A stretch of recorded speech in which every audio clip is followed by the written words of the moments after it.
So we start with LeBron James, one of those player options, guys. Yeah, and obviously, again, the top free agent in the history of sports for the second time. So for him, it kind of comes down to a big question.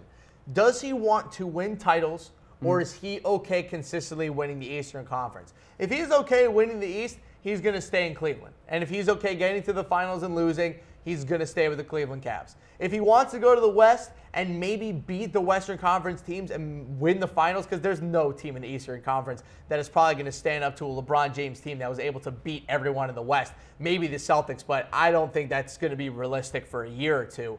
So LeBron wants to go. He can go to the Lakers or the Rockets, but if he wants to stay in the East, he'll go to the 76ers, or he'll just stay at home with the Cavs. And I mean, at this point, if he stays at home with the Cavs, they're going to have the same lineup that they did this year. It'll be George Hill, J.R. Smith, LeBron, Kevin Love, and somehow Tristan Thompson continues to bank an $18 million a year paycheck, which it just continues to flabbergast me. But that'll be the Cavs lineup with LeBron. The Lakers lineup with LeBron consists of also having Paul George. Because if LeBron goes, Paul George is gone. There's no way that Paul George stays with the Thunder if LeBron goes to LA. We're going to take a look at a lot of different lineup projections for some of the top free agents. Paul George will also be listed for quite a few Lakers options. We'll have Paul George here in just a minute. But yes, Paul George and LeBron will be they'll be a package deal. LeBron's not just going to go to the Lakers if by it's LA. himself. Yes, if it's LA. If LeBron wants to go to the Sixers, then obviously it'll just be LeBron. They won't have enough space to also get Paul George. There's rumors out there that the 76ers want to target both of them. I don't think that's insanely realistic. I can't see LeBron going to the 76ers with Paul George. I think the only way that George and LeBron are going to be able to play on the same team, if it's not with the Cavs, but we already tried that, unless they trade the 7th overall pick for Paul George, which isn't going to happen. They're not going to end up on the Cavs together. So if they want to go to the Lakers together, all of a sudden you have another superpower in the West. It's Paul George, LeBron James, Kyle Kuzma, Lonzo Ball, Brandon Ingram coming off the bench as your sixth man, who if he takes another big step next year, might honestly be averaging close to 20 points a game. I mean, he averaged 16 points a game this year on 47% from the shooting from the field. He took a big step this year that a lot of people won't talk about. But I would love to see LeBron with the Lakers. I think him in the purple and gold as a man of the Celtics, it would break my heart. But from a basketball perspective, just Lonzo Ball plus LeBron James is a match made in heaven.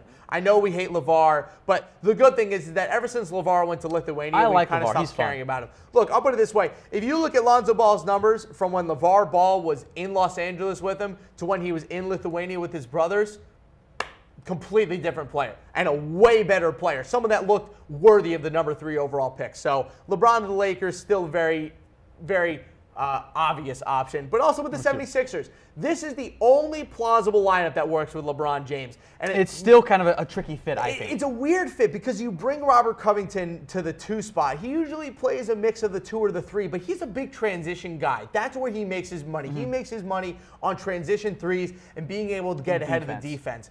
And I think with LeBron plus Ben Simmons, it just takes up so much of the floor on transition that it's going to make Robert Covington stay back a little bit more and allow LeBron to be kind of the streaker down the side to hit the threes, or just keep it between Ben Simmons and LeBron and Embiid going down the middle of the court so they can get a layup for 2. I think it cuts out Robert Covington a lot. And then it also forces you to start Dario Saric, which they've made it very clear that they don't want to do. They want him to be the 6th man off the bench. And I know that they've used him in the starting lineup a lot. Brett Brown has made it very clear that he wants Sarge coming off the bench as their 6th man. They would also have to lose J.J. Redick officially, which I think also hurts the team. I'm not crazy about this. I think it's a weird fit. And then the Rockets, I also think it's a fun fit to put CP3 and Harden and LeBron all on the same team. But the money side of thing and just the ball sharing. How does this work? You got a free agent center as well. Like, for me, this doesn't work a lot because you're probably going to have to put LeBron at the 4. I have the Rockets re-signing Trevor Ariza. Mind you, it doesn't make a lot of sense for Trevor Ariza to come back if LeBron James is here. I think it'd be a really, really cool fit with LeBron and the Rockets, but you're going to have to get rid of Eric Gordon. You're going to have to get rid of Clint Capella. You're going to have to get rid of Luke Mbah. A lot of the key players. You're probably going to have to get rid of P.J. Tucker as well to keep Chris Paul, who, mind you, is also a free agent along with LeBron James and Clint Capella. We'll get to Chris Paul in a second.